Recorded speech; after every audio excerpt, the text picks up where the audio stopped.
Hayig saon, maayong adlaw or maayong gabi. Another day, an opportunity to share the word of the Lord sa imo karon. I know this video to help us to grow spiritually, no, para mas makatabang jud ang pulong sa Ginoo sa atoa sa atong spiritual nga bahin. I share the word of the Lord sa imo karon para ma-encourage ka kung unsa jud siya ka maayo sa atong kinabuhi. Before I share the word of the Lord, na ako'y pangutana.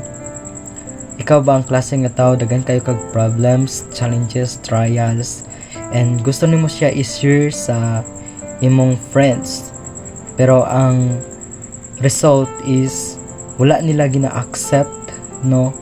In short, gikasilagan kanila, it because hate kanila. And mao na ang part sa ato ang kinabuhi, no, nga gusto nimo i-share pero wala kay masiran sa imong problems.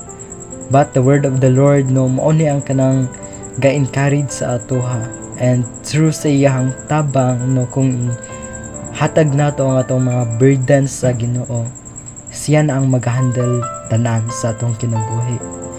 Ana gani ang pulong sa Ginoo sa 2 Corinthians chapter 12 verse 10. Ana siya, tungod ni Kristo gikalipay ko ang mga kahuyang, mga panamas-tamas, mga kalisdanan, mga paglutos ug mga kakulian. Kay kun huyang ako, lig-onon hinuon ako. Mao na ang gisulat ni Apostle Paul. And maupod niya ang kanang experiences ni Paul. Sa life ni Paul, daghan kayo siya mga challenges nga ginaatubang sa pag-share sa gospel or sa pag-share sa pulong sa Ginoo.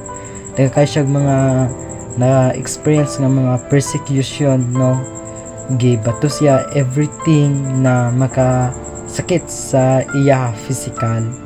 And tungod ni ano si Paul, wala siya ni apekto ato. Ang yang purpose is mag-share sa gospel, no, para ma-build pa jud ang kanang pulong sa Ginoo, no, para ma-share kung unsa jud ka maayo ang Ginoo sa tanan nga mga tao.